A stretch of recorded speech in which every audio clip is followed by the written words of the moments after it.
ٹھیک ہے، تو یہ کینڈیڈیٹس کی ڈیفیشنسیز ہو گیا کہ آگے اس کو ہم مزید بھی ڈیٹیل میں انشاءاللہ دیکھیں گے. ٹھیک ہے، اچھا اس کے علاوہ جو ٹیبل آف کنٹینٹ ہے اس میں کامن مسٹیکس جو آپ نے اوائڈ کرنی ہے، ایگزامینرس کے کیا کمانڈ ہو سکتے ہیں، وہ آپ نے آگے کس طرح لے کے جانا ہے، سارا کچھ. ٹھیک ہے، اس کے بعد اس نے آپ نے پریزنٹ کس طرح کرنا ہے، پھر اس کے بعد وائیوا کس طرح آپ کو کنڈکٹ ہوگا، آپ نے کس طرح دینا ہے، اور انٹریکٹیو کیسز اس میں تھوڑے بہت ہم پھر آگے جا کے انشاءاللہ ڈسکس کریں گے. ٹھیک ہے، اچھا تو ابھی دیکھیں شارٹ کیسز جو ہے نا وہ کیوں امپورٹنٹ ہے، یا اگر اس کی انٹروڈکشن ہم ایک بار پھر سے اس طرح دیکھ لیں تو دیکھیں یہ جو ہے نا F C P S clinical exam کا ایک پارٹ ہے. ٹھیک ہے، دوسرا یہ کہ یہ ڈگری کے لیے مینڈیٹری ہے پاس کرنا، کیونکہ short cases, long cases, stocks, یہ سب آپ پاس کریں گے تبھی جو ہے نا آپ کی پارٹ 2 کمپلیٹ ہوگی. ٹھیک ہے، تیسرا یہ کہ یہ کمپلیٹ ڈیووشن مطلب یہ مانگتا ہے، یہ اس طرح نہیں ہے کہ آپ جو ہے نا مطلب پرسوں آپ کا ایگزام اور کل آپ جا کے ایگزام کے لیے چلے جائیں. ٹھیک ہے، یہ پاس کرنا اس لحاظ سے پھر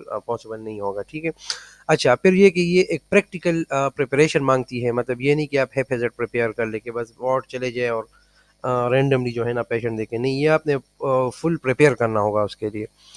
پھر یہ کہ لمیٹڈ اٹیمپٹس اس کی ہوتی ہے، ایک مرتبہ تھیوری کلیئر ہو جائے تو آپ کے پاس جو ہے نا 3 اٹیمپٹس ہی ہوتے ہیں، اس میں اگر پاس نہیں ہوا تو آپ دوبارہ سے تھیوری میں پھر اپیئر ہوں گے. ٹھیک ہے، اور یہ کہ یہ ایک پراپر مینٹورشپ مانگتا ہے، مطلب اس کو اس طرح کلیئر کرنا مشکل ہے، کیونکہ میں نے شاید اس کورس میں نہیں بتایا لیکن ہماری جو ٹریننگ ہوتی ہے خاص کر کے جو کے بی کے میں ہوتی ہے، تو اس لحاظ سے اگر آپ دیکھیں تو اس طرح ہم پریپیئر نہیں ہو پاتے ایگزام کے لیے، تو اس لیے آپ کو ایک پراپر مینٹورشپ کی ضرورت ہوتی ہے. ٹھیک ہے، چلے اس میں 2-3 چیزیں جو آلریڈی ہم پچھلے سلائیڈز میں ڈسکس کر چکے ہیں کہ مطلب ایگزام فارمیٹ کس طرح ہوتا ہے، ایکسپیکٹیشن کینڈیڈیٹ سے کیا ہوتی ہے، یا کینڈیڈیٹس کی ڈیفیشنسیز کیا ہوتی ہے.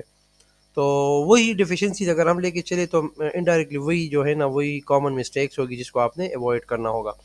مثال کے طور پر اگر ہم اسٹارٹ سے بات کریں تو پیشنٹ کے ساتھ اپروچ، کہ آپ نے پیشنٹ کس طرح مطلب اپروچ کرنا ہے، ملنا اس سے کس طرح ہے.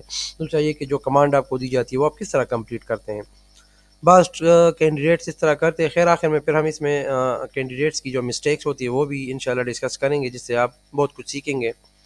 بعض کینڈیڈیٹس کو کمانڈ ایک دی جاتی ہے اور وہ ایگزامینیشن کہیں اور کر رہے ہوتے ہیں، کمانڈ کمپلیٹ نہیں کرتے اپنی، بس ہیپ ہیزرڈ ادھر ادھر ایگزامن کر لیتے ہیں. بعض کینڈیڈیٹس پریزنٹ سے ہی نہیں کر پاتے، جو موسٹ نیگیٹو جو ان امپورٹنٹ نیگیٹو ہوتی ہے وہ پہلے بتا دیتے ہیں، جو امپورٹنٹ پازیٹیو ہوتی ہے وہ بتا ہی نہیں دیتے، 1 منٹ سے زیادہ میں پریزنٹیشن کر دیتے ہیں. اور بعض کینڈیڈیٹ جو ہیں وہ ڈفرینشیل ڈائگنوزز ہی کنسٹرکٹ نہیں کر پاتے. اور ینگ پیشنٹ ہوگا فار ایگزامپل، اس میں فیوچر کے سائن مل رہے ہوں گے اور وہ ڈفرینشیل ڈائگنوزز میں ٹاپ پر جو ہے نا پلمنری ایمبولزم لے آئے گا، میلیگننسی لے آئے گا. ٹھیک ہے، نمونیا ٹی بی کو کا نام ہی نہیں لیں گے.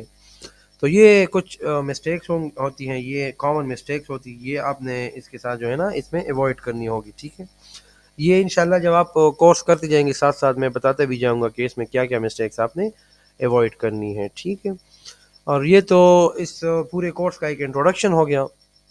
اس کے بعد انشاءاللہ اگلی سلائیڈ میں جو ہے نا پھر میں آپ کو جو شارٹ کیسز کا جو مین، جو جسے ہم باڈی بھی کہہ سکتے ہیں، مین جو پارٹ ہے کہ ایگزامینرز آپ کو جو ہے نا وہ آپ کو کیا وہ کمانڈز دے سکتے ہیں اور اس کو آپ نے پھر کس طرح فلفل کرنا ہے. تو یہ آگے انشاءاللہ یہ سلائیڈز آ رہی ہیں، یہ پھر انشاءاللہ آگے چل کے ہم پڑھیں گے. شکریہ، السلام علیکم.